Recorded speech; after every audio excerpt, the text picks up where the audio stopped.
우리 앞에 있는 올해 하나님이 주신 표어 너는 물된 동산 같을지라 이렇게 한번 읽어보도록 하겠습니다. 시작. 아멘. 반드시 그렇게 우리의 삶에 뭔가 하나님께서 물된 동산과 같게 하시는 일을 행하실 줄로 믿습니다. 우리는 방법을 생각할 때 물된 동산이어야 되니까 물이 많고 뭔가 풍성하고 뭔가 형통하고 이렇게 열매가 잘 맺혀지는 것 같은 그런 것들을 기대합니다. 그것을 확인하고 싶으면은 예배 후에 여러분 우리 교회 옆에 있는 토마토 밭을 한번 들러보시면 우리 올해 참 신기한 게 토마토가 탁구공만하게 열렸더라고요. 그래서 이 말씀인가 하는 생각이 들어질 정도로 토마토가 너무 주렁주렁 열리고 이렇게 막 크기가 크게 열렸더라고요. 그래서 물된 동산 같을지라 하신 말씀이 이런 거구나라는 그런 생각이 들어져요. 그런데 우리의 삶은 참으로 많이 힘드시잖아요.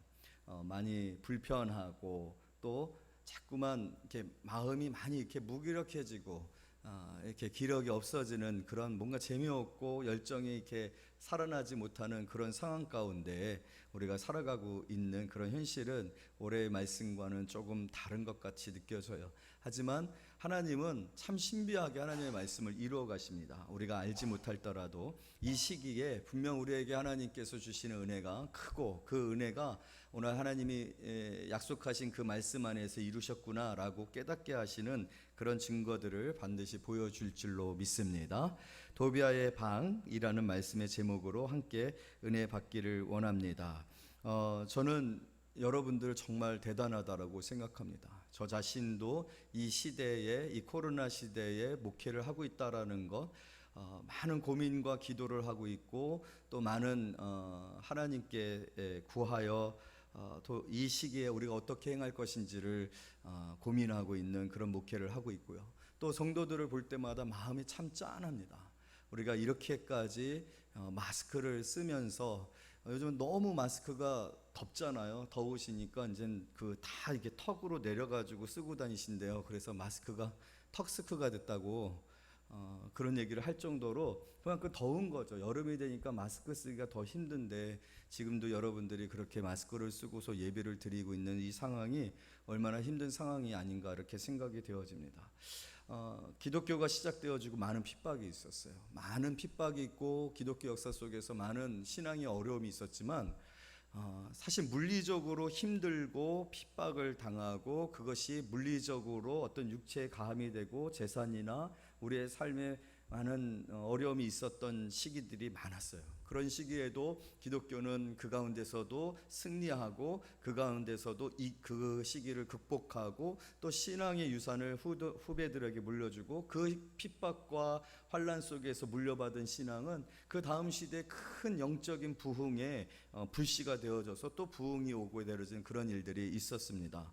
많은 시기의 어려운 시기들이 있었어요. 나름대로 여러분들도 기독교에 어떤 어려운 시기들이 있었을까, 기독교 역사 속에 어떤 혼란이 있었을까를 생각해 보면은 많은 부분들이 연상이 될 거예요. 우리나라 같은 경우도 저기 양화대교 쪽에 보면 절두산이라고 있지 않습니까? 신앙 그 자체가 죽음이어야 하는 그런 상황 가운데 있었던 시기들도 있었던 것, 그것이 우리 한국 교회의 역사예요. 우리의 멀지 않은 기독교 역사 속에 있었던 그런 일이라는 것을 우리가 알고 있습니다. 그럼에도 불구하고 저는 어떤 의미에서는 물리적인 그런 부분에 있어서는 어떤 육체적인 그런 부분에 있어서는 우리가 어떤 시기가 연상이 되어질 만큼이나 기독교의 환난과 핍박이 있었던 시기가 있었다고 생각되어지지만 물리적인 것은 아니다 할지라도 전체적인 어떤 영적인 의미에서 가장 힘든 시기를 보내고 있는 때가 어느 때냐면 저는 이 시기라고 생각되어져요. 이 코로나 시기에 기독교가 가장 큰 환난을 당하고 있다라고 그렇게 생각이 되어져요. 왜냐하면 그러한 기독교의 역사 속에서 환난과 핍박이 있었어요. 그렇지만 성도들은 그날 저녁에 모였어요. 그리고 기도했어요. 그리고 회복이 됐어요. 죽어간 이들을 위로하고 또 그들의 신앙을 본받고 다시 뜨거움을 얻었고 신앙을 지켰어요. 아침에는 다시 새 힘을 얻었어요. 그래서 또 그 다음날에 그런 일이 있다 할 때도 또 저녁에 모여서 성찬을 하면서 성도들은 또 위로를 받고 예수님을 생각하고 힘을 얻었단 말이에요. 그래서 기독교는 오히려 환난이 있고 핍박이 올 때 더 뜨거워졌고 더 많은 기도를 했고 더 많이 하나님을 사랑했다라는 거예요. 왜냐하면 그 중심에는 예배가 있었기 때문에 그래요. 모임이 있었기 때문에 그래요. 모였기 때문에, 모여서 기도하고, 모여서 위로하고, 모여서 격려하고, 모여서 다시 한번 말씀 안에서 확신과 약속을 얻고 힘을 얻었기 때문에 그래요. 그런데 지금 이 코로나 시기에 가장 어려운, 그리고 이 코로나 시기가 역대 기독교 역사 속에서 가장 환난과 핍박이 심한 시기라고 제가 감히 얘기할 수 있는 이유는 무엇이냐면, 우리의 그 원천이 되어지는 그 예배가 지금 힘들다라는 거예요. 모이기가 어렵다라는 거예요. 바울이 얘기했던 것처럼 말세가 되어지면 모이기를 피하는 어떤 이들의 습관과 같이 하지 말라. 오늘날의 많은 문화가 사실은 모이기 힘들, 모여서 예배드릴 수 없는, 모여서 교제할 수 없는, 모여서 성도의 그 위로와 격려와 또 중보의 기도와 말씀을 나누고 그 말씀 안에서 모두가 합심하여서 하나님 앞에 결단하고 또 그 말씀으로 살아가는 승리의 간증들을 들으면서 피드백을 받고 영적인 힘을 얻고 다시 한번 또 나도 그러면 잘해, 나도 한번 힘을 내야지 했었던 그 일들이 코로나 시대는 철저하게 통제되고 있다라는 거예요. 철저하게 방해받고 있다라는 거예요. 그래서 모이지 못하고 있다는 말입니다. 참 저는 안타까운 것이 이 코로나 시기에 우리가 온라인 예배를 드리고 있어요. 저는 온라인 예배를 드리는 성도님들을 너무나도 힘든 그런 예배를 드리고 있다라고 생각이 되어져요. 사실은 그렇게 예배 드리는 것이 쉽지가 않거든요. 예배는 모여들어야 예배 가운데 은혜가 있고 성령의 교통과 교제가 있어지는 것인데, 그렇지 못한 상황들, 그럴 수밖에 없는 상황들이 있어서 온라인으로 예배 드리고, 참 우리 교회는 그래도 그렇지만 큰 교회들 같은 경우는요, 예배에 참석하기 위해서 일주일에 한 번씩 선착순으로 그 예배당 공간 안에 2m 간격을 지켜서 앉을 수 있는 인원이 제한되어 있어요. 10,000명 교회, 20,000명 교회인데 정작으로 예배 드릴 수 있는 사람들 200명, 300명 밖에는 안 되거든요. 그래서 월요일부터 시작되어져 가지고 선착순으로 신청을 받아요. 그래서 코드가 발급이 된다. 그 사람들만 예배 올 수가 있는 거예요. 너무나도 힘든 그런 상황인 것이죠.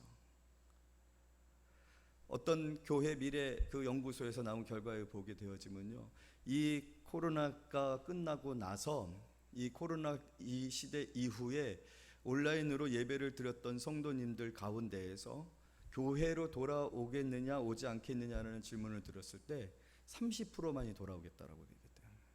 쉽지가 않은 그런 상황이죠. 그러니까 우리의 가장 본질적인 예배가 지금 굉장히 어려워져. 물론 어떤 분들은 그런 얘기들을 해요. 그동안은 모이는 예배만 드렸다는 거죠. 그동안은 모이는 예배만 드렸기 때문에 예배의 삶 속에서의 예배가 약했다는 거예요. 그래서 그 삶 속에서의 예배가 더 뜨거워져야 되고 또 더 풍성해져야 되기 때문에 이러한 일들을 통해서 지금 우리가 회복되어야 될 건 삶 속에서, 왜냐하면 이제는 각자의 처속에서 예배드리고 기도하고 또 스스로의 경건을 활동을 해야 되니까 그래서 그 삶 속에서의 그리스도인으로서 삶을 나타내는 일이 필요하기 때문에 이런 것은 또한 그러한 일들에 대한 신학적인 도약이며 또 예배의 확장이 되어질 수 있다라는 얘기들을 합니다. 맞습니다. 저도 동의하고 그렇게 되어져야 하고, 실제적으로 한국 교회는 모이는 예배에만 강조를 두었지 삶 속에서의 예배, 엄마로서의 예배자로서의 엄마, 예배자로서의 아빠, 예배자로서의 뭐 직장에서 직함들 있죠. 대리도 있고 주임도 있고 뭐 과장도 있을 수 있지 않습니까? 또 예술인으로서 우리가 있는 처소에서 우리 모두가 예배자가 되어야 되는데, 그런 예배자가로서의 이 확장이 이번 코로나 시기를 통해서 어떻게 보면 신앙의 도전이 되고 계기가 돼요. 맞습니다. 그렇게 되어져야 하는 것이에요. 그러나 저는 이렇게 생각해요. 모여 예배를 드리는 것이 중심이 돼야, 성전 중심적인 이 신앙이 충만해져야 삶의 예배도 가능하더라고요. 왜냐하면 실제적으로 많은 성도들이 모여 예배 드리거나 온라인으로 함께 같은 시간에 예배를 드리고 그 예배 안에서 은혜를 받지 못한 상태에서 각자에게 그냥 알아서 삶 속에서 예배의 삶을 살아라 라고 했을 때, 과연 그렇게 살고 있는 사람들이 있는가? 그렇게 살고 있는 사람들이 없고요. 그렇게 살기가 너무나도 힘들어요. 그건 정말로요, 신학생도 못해요. 그렇게 그거는요 교수급은 돼야 될 것 같아요. 그렇게 살기가 참 어렵습니다. 아까도 얘기했던 것처럼 많은 사람들이 점점점 익숙해져 가고 있어요. 예배 은혜나 예배 안에 있어지는 영적인 어떤 그런 체험들이 너무나도 미미해져 가고 있는, 그래서 영적 고갈 상태 가운데 있어져 가는 그런 시기에 있어요. 여러분, 이것을 우리가 어떻게 받아들여야 될까? 저는 오늘 이 본문의 말씀을 통해서 우리가 이 시대에 분명하게 필요하고 깨달아야 될 것들을 다시 한번 생각해 볼 수 있는 그런 시간들이 되어지기를 원합니다. 도비아의 방입니다. 내용인즉 느헤미야가 이제 그 성벽 재건을 완성하고 또 이스라엘 백성들과 율법을 통해서 예배드리는 일이나 어떤 역할들을 감당하는 일에 대한 결심들을 하고 종교적인 부흥이 일어났어요. 신앙의 부흥이 일어났어요. 그러나 느헤미야는 알다시피 아다사스 땅의 술 맡은 간원장이었단 말이에요. 그래서 그가 이제 어느 정도 일들이 마무리되어졌다라고 생각되어지니까 이제 다시 아다사스 땅 왕에게로 간 거예요.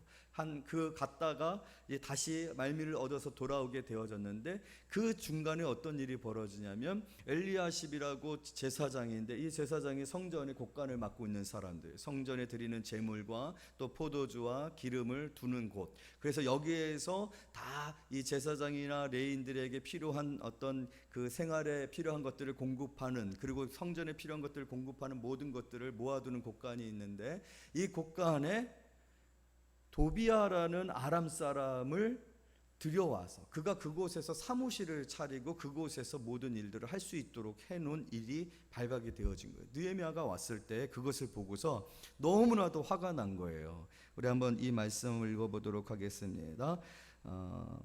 6절 말씀부터 8절까지 다 같이 있습니다. 시작.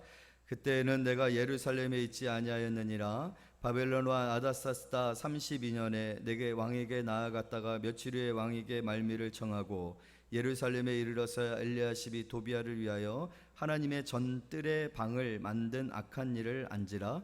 내가 심히 근심하며 도비아의 세간을 그 방 밖으로 다 내어 던지고, 여기 우리 표현에는 내가 심히 근심하여라고 되어 있는데, 여러분 느헤미야의 성격에 그냥 근심하는 수준이겠습니다. 느헤미야는 불같은 사람입니다. 불의를 보지 못하는 사람이에요. 원어상으로 보게 될 때는요, 이 너무 화가 나가지고 이 화를 주체하지 못하는 그런 감정 상태가 바로 지금 느헤미야의 상황이에요. 다 정말로 개혁하고 성전도 정화하고 백성들을 하나님 앞에 그 말씀 앞에 살기로 결심하고, 특별히 그 핵심에 무엇이 있었느냐면요, 우리가 성전을 버려두지 아니하겠다. 여러분 기억나시지 않습니까?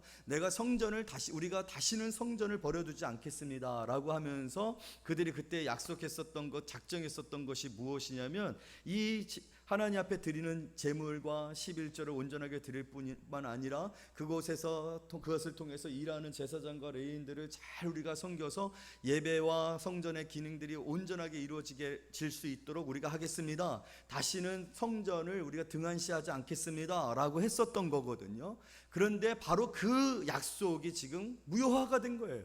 그 곳간이 비워지고, 여러분 도비아는 어떤 사람입니까? 느헤미야가 처음에 이 예루살렘에 돌아왔을 때, 이제 성벽 재건을 시작했을 때 도비아와 산발랏이 무엇이라고 했느냐면, 이스라엘을 흥황케 하는 자가 왔다라고 화가 나가지고 그 비웃으며 조롱했었던 사람입니다. 성벽 재건이 중간 단계에 이르렀을 때에는요, 산발랏은 너희들이 무슨 성벽을 지으려고 하느냐, 큰 나라를 지으려고 하느냐, 바벨론에 대적하려고 하느냐, 이렇게 비웃었고요. 그 옆에 있었던 도비아는요, 여러분들이 잘 알고 있는 것처럼 이 성벽은 여우가 올라가도 허물어질 만큼이나 형편없고 너무나도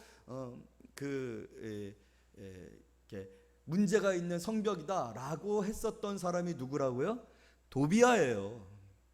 그리고 느헤미야를 오노평야로 불러가지고 속여가지고 그곳에서 마치 협정을 맺는 것처럼 하면서 죽이려고 했었던 사람, 또 선지자를 뇌물 주고서 이렇게 회유해가지고 선지자를 통하여서 느헤미야가 이런 소문을 들어요. 느헤미야, 당신을 위해 암산단이 조직되었으니까 지금 당장 피신을 하십시오. 근데 저희가 보기에는 가장 피신하기가 좋은 곳이 바로 지성소입니다 라고 풍문을 해가지고 이 느헤미야를 억울하게 하고 넘어뜨리려고 했었던 사람들이 바로 산발랏과 도비아거든요. 근데 그 도비아가 지금 어디에 방을 낸 거예요? 예루살렘 성전 안에 있는, 그것도 이스라엘 백성들의 개혁의 가장 핵심이고, 그들이 다시는 여호와의 성전을 버려두지 않겠습니다 라고 한 그 작정을 허물어뜨리는 일인, 그 일의 중심인 방에 도비아 방이 생긴 거예요.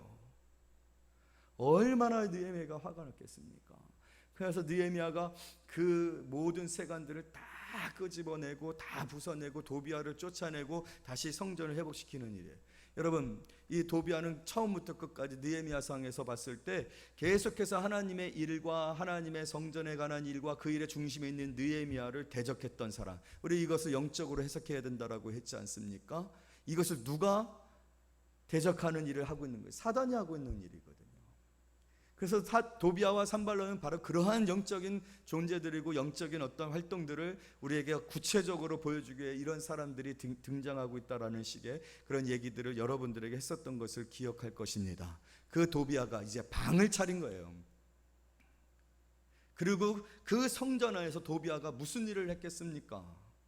우리가 다음 주에 나누게 되어지겠지만 이 일이 어떤 결과를 낳게 되냐면 그 곳간 안에 있는 것으로 레위인이나 제사장들의 생활비를 내고 활동비를 지원하고 또 성전에 있어지는 일들이 있어져요. 근데 이게 싹 없어진 거예요. 도비아 방에 들어왔으니까. 그러니까 레위인들이요, 먹고 살 길이 없으니까 예배 드리고 예배 준비하는 일에 신경을 써야 되는데 어디로 가는 거예요? 돈 벌러 간 거예요. 여러분, 레위인들과 제사장들이 돈 벌러 가고 생계로 인하여서 힘들게 되어지면 뭐가 약해지겠습니까? 예배가 약해지는 거예요. 성전 기능이 약해지는 거예요. 이 일이 바로 그런 일이라는 거죠.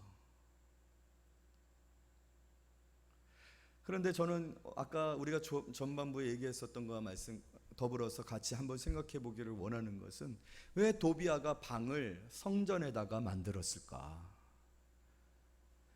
도비아가 다른 곳에서도 다른 곳에도 얼마든지 방을 만들 수 있는데 왜 성전에 만들었을까? 도비아는 이스라엘의 중심이, 이스라엘의 정신이, 이스라엘의 힘이 어디 있는지를 아는 거예요. 사단은 그걸 아는 거예요. 우리는 그것을 통해서 깨달아요. 우리의 중심의 힘이, 우리에게 있어서 은혜가, 우리가 사는 길이, 우리의 삶의 축복이 어디로부터 시작되어지는지를 오늘 이것을 통해서 알 수 있는 거죠. 무엇입니까? 바로 성전이에요. 그리고 그 성전을 통하여서 드려지는 예배를 통하여서 우리는 삶의 축복을 받고 하나님과의 관계, 하나님과의 동행을 통하여서 삶의 강력과 역사와 능력을 체험하며 살아가는 백성들이에요. 우리가 아까 말씀드렸었던 예배 초반부의 성시에서도 뭐라고 얘기했으냐? 아브라함의 족속들아, 이스라엘 족속들아, 아브라함의 족속들아, 레위 족속들아. 이것이 무엇을 뜻하고 있어요? 아브라함과 이스라엘과 아브라함과 레위는 다 구별되어짐을 표현해요. 그러면 뭘 위해서 구별을 했냐? 무엇을 위해서 구별했느냐? 그건 예배입니다. 올해 저와 여러분들을 하나님께서 이 세상 가운데서 끄집어낸 백성이라고 했어요. 그것이 에클레시아의 의미라고 했죠. 밖으로 불러낸 이들의 모임. 밖으로 불러내어 모인 우리가 어떤 사람들이냐는 거예요. 우리는 하나님을 예배하도록 지음을 받고 하나님을 중심으로 살아갈 때 복을 받도록, 그래서 하나님이 이 세상의 창조주가 되시고 구원주가 되시고 진정한 축복의 근원이시다는 것을 세상 가운데 나타나게 하도록 지음을 받은 자들, 그게 바로 저와 여러분이에요. 예배자입니다. 그래서 제가 이 코로나 시기가 가장 기독교 역사상 환난과 핍박이 심한 시기라고 얘기를 하는 거예요. 물론 우리에게 불편이 있어요. 마스크를 쓰는 불편이 있어요. 그리고 이렇게 모여서 예배 드리는 것으로 인해서 코로나 전염병에 감염될 수 있는 그런 상황들도 있어요. 그럼에도 불구하고 우리가 사회적 거리를 두고 방역 방침에 따라서 마스크를 쓰며 불편하지만 예배를 드리는 것, 어떻게 보면 물리적으로는 사실은요, 과거 우리 선배들의 이 신앙의 위기의 시기에 받았었던 물리적인 그러한 고통들에 비하면 사실 이건 아무것도 아니지 않습니까? 그러나 그럼에도 불구하고 우리가 위기 가운데 있는, 우리는 예배를 공격받고 있단 말이에요. 예배가 어렵고 있다라는 거예요. 예배가 흔들릴 수 있고 예배의 어려움을, 모이는 것이 힘든, 여러분 과연 기독교 역사상이요, 성경 공부하지 말아라. 그리고 찬송을 불러도 큰 목소리로 찬송 부르지 말아라. 절대로 소모임 갖지 말고. 여러분, 우리 성찬식 못하고 있어요. 성찬식은요, 성경이 말하는 은혜의 방편 중에 친히 예수께서 지정하신 예식이에요. 성찬식을 못해요. 식탁의 교제가 불가능해요. 이만큼 우리가 핍박을 당하고 있는 이유가 무엇일까요? 왜 이런 핍박을 당할까요? 이게 바로 우리가 사는 길이고, 이것이 우리의 정체성이고, 이것이 교회이고, 이것이 하나님께서 우리를 지으신 목적이고, 이것이 교회를 이 땅에 두신 이유이기 때문에 이 코로나 사태는요, 어떻게 보면 도비아 방과 같은 일이 우리에게 이루어지고 있는 일일 수 있다는 생각을 하셔야 된다는 거예요.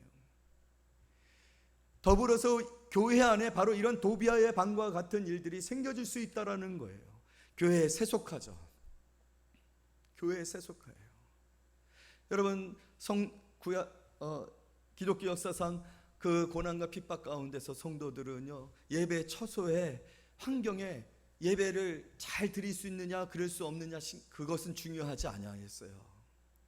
예배 드리는 곳이 굴이든, 예배 드리는 것이 바닷가이든, 예배 드리는 것이 정말로 지하실이든, 그것은 중요하지가 않았어요.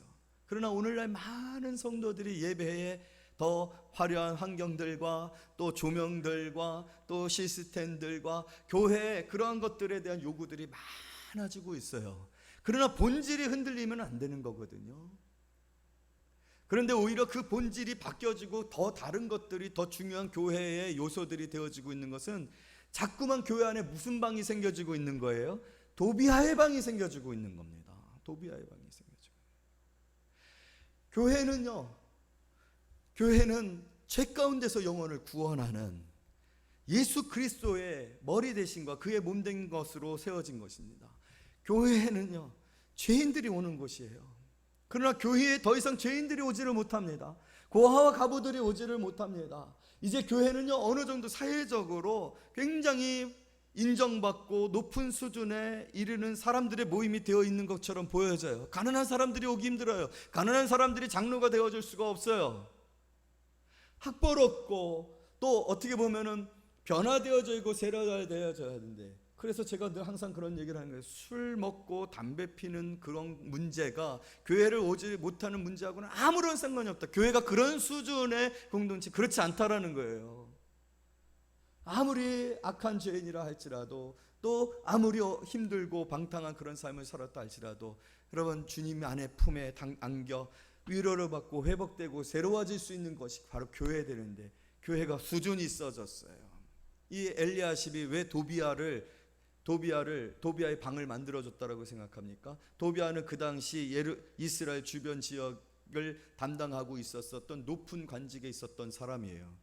좋죠. 연결되어 있으면 좋은 거예요. 왜냐하면 그런 수준으로 승격이 되어질 수 있어요. 세속적인 가치가 있기 때문에 이 도비아의 방을 만들어주는 것이 가능한 거예요. 그건 가능할 수 없는 거예요. 본질을 잊어버리는 거거든요.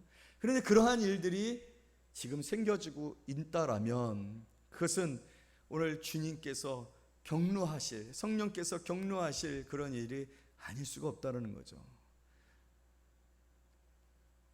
또한 더불어서 여러분, 이 도비아의 방은 우리의 내적인 성전과 연관해서도 생각해 보아야 할 문제이기도 합니다. 여러분 안에 도비아의 방이 있으면 안 됩니다. 우리는 성령이 거하시는 성전입니다. 성령이 거하시는 성전 되어서 영이신 하나님께 예배하는, 성령으로 진정으로 진리로 예배하는 자, 그것이 우리의 본질입니다. 그럼에도 불구하고 우리 안에 세속적인 어떤 타협과 또 눈치를 보고 세속적인 어떤 가치관과 원리들이 우리 안에 있다라면, 그것은 도비아의 방이 내 안에 있는 것입니다.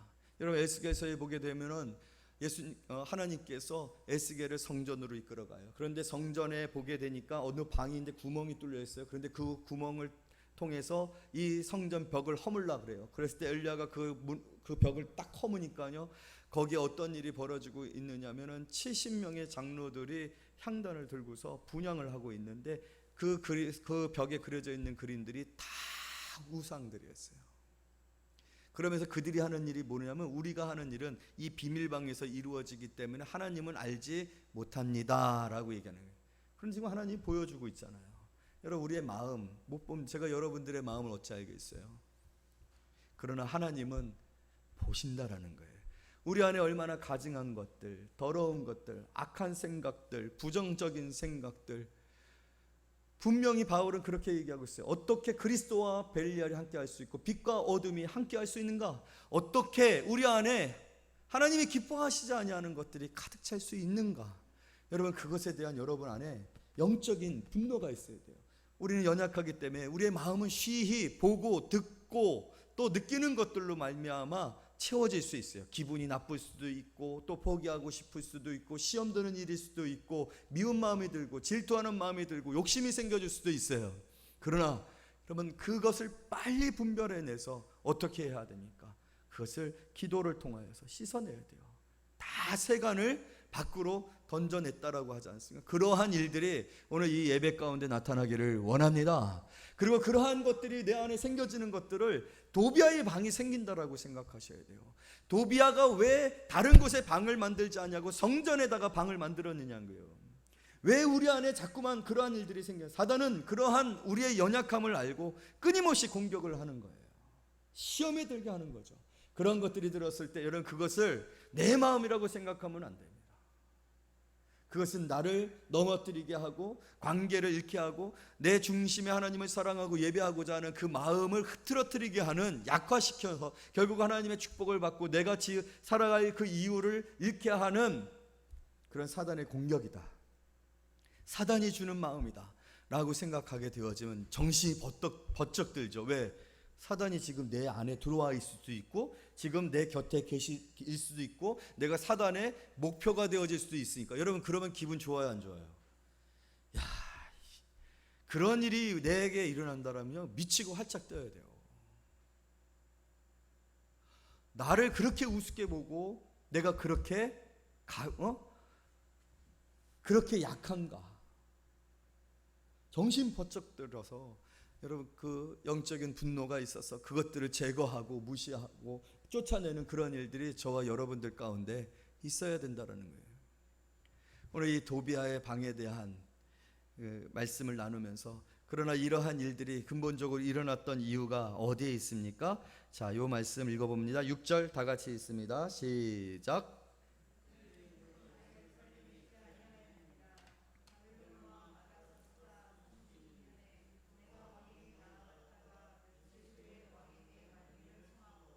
예, 누가 떠났어요?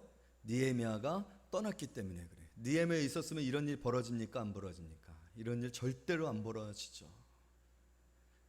느헤미야가 잠깐 떠났는데 그 잠깐 떠난 사이에 그 잠깐의 시간조차도 사단은 기회로 삼는다라는 거죠. 그래서 바울은 항상 깨어 있으라는 거예요. 여러분, 이 시기가 어려운 시기이긴 하지만요, 다시 한번 권면합니다. 깨어있기를 원합니다. 기도 쉬지 아니하기를 원합니다. 예배를 포기하지 아니하시기를 원합니다. 여러분에게 주어진 직분들을 최선을 다해서 감당하는 그런 성도들이 되어지기를 원합니다. 깨어있어야 돼요. 끊어지면 안 됩니다. 깨어있어야 돼요. 그리고 다시 한번 또 어떤 말씀이 있습니까? 우리 다 같이 5절 말씀 읽어봅니다. 4절 말씀 읽어봅니다. 시작. 이전에 우리 하나님의 전에 방을 맡은 제사장 엘리야십이 도비아와 연락이 있으므로. 도비아하고 연락하면 안 됩니다. 느헤미야는 떠나고 도비아하고 연락하면 이런 일이 생기, 방 만들어지는 거예요. 내가 누구하고 연결되어 있는가? 누구하고 연락하고 있는가? 누구하고 교제하고 있는가? 여러분, 우리가 항상 말씀 안에서 성령 안에서 하나님과 교제하고 예수님과 친밀한 관계를 갖게 되어져 있으면요, 절대로 이런 일 안 해요. 끊임없는 개혁이 일어나죠. 개혁이 일어나고 결단이 일어나고 기쁨이 있고 감사가 있고 충만한 일들이 있어서 도비아와 산발랏이 쳐들어올 생각 자체를 할 수가 없는 거예요. 느헤미야가 없으니까 이런 일이 벌어지는 거예요. 그리고 우리 스스로도 연락한다는 거 용납하는 거예요. 여러분 안에, 그래서 성경에서 보게 되어지면 부부싸움 하고 나서 해를 넘기라고 해서 해를 넘기지 말라고 했어요. 해를 넘기지 말라고 했죠. 여러분, 해 넘기지 마세요. 이어지면 방 만들어지는 겁니다. 그리스도에게 연락하여 성령 안에서 끊임없이 성령의 전이 되어져야 될 사람들이 계속해서 사단에게 연결이 되어져 있어서 세속에 연결되어져 있어서 세상에 연결되어져 있으면 방 만들어지는 거예요. 방 만들어지면 그 안에 있어야 귀한 것들이 다 없어지고 악한 것들만 나쁜 것들만 우리 안에 있어지니 그 사람이 행하는 일들이 좋은 일이겠으며 좋은 열매를 맺을 수 있겠으면 절대로 그럴 수가 없는 거죠. 그렇기 때문에 이 시기가 지금 우리에게 너무나도 큰 환난인 거예요. 그게 안 되고 그거를 차단하고 있기 때문에, 그것을 방해하고 있기 때문에 그렇습니다. 그러므로 우리는 그 어느 시대보다도 더 지금은 가장 심각하고, 지금은 빨간불이 들어와 있는, 영적인 빨간불이 들어와 있는 시대라는 시대적 의식이 필요합니다. 이 시기에 가장 힘든 게 뭐냐면 많은 사람들로 하여금 자꾸만 생각을 못하게 해요. 왜냐하면 방법이 없거든요. 방법이 없으니까 예전에는 쉽게 생각하고 쉽게 행사를 만들기도 하고 쉽게 어떤 행위들을 결정하고 만들어갈 수가 있었어요. 그런데 지금은요, 쉽게 할 수 있는 일이 없어요. 방법이 없어요. 아까도 주일학교에 관한 어떤 이야기들을 하는 걸 들었는데 도대체 뭘 해야 되지? 라는 얘기를 하시더라고요. 정말 그래요. 뭘 해야 될지를 모르겠어요. 환난의 때입니다. 이럴 때 더 하나님 앞에 간구하며 우리가 어떻게 살아갈 수 있을까? 어떻게 이 시기를 극복할 수 있을까? 그러기 위해서는 더 많이 기도해야겠죠. 더 많이 주님을 사모해야 되겠죠. 절대로 여러분 무기력해지지 마세요. 이 코로나 시기에 가장 위험한 적은 무기력함입니다. 무력함이에요. 무력감. 많은 사람들이 지금 우울증에 걸려서 지금 우울증 관련 신경외과에 여러분 가려면 일주일을 예약해야 된대요. 영적으로 지금 우울의 시대를 우리는 살고 있습니다. 깨어있지 아니하면 이 시대에 우리는 도비아에게 삼켜져서 방이 만들어지고 우리의 귀한 것들을 잃어버리는 심각한 영적 상태 가운데 있게 되어줄 수 있어요. 그러나 깨어있어 우리가 회개하고 돌이키고 세간을 내어놓고 다시 정신 차리고 하나님의 전을 버려두지 아니해야 한다. 하나님 앞에 우리가 약속한 것을 기억해야 된다. 임봉했잖아요. 그 임봉했었던 것을 다시 한번 기억하고 하나님을 끊임없이 찾고자 애쓰면, 예배하며 또 여러분의 처소에서 끊임없이 영적인 갈급함을 가지고 노력하면 반드시 이 시기가 오히려 우리에게 있어서 큰 부흥의 시기가 되어지리라고 믿습니다. 기도하겠습니다.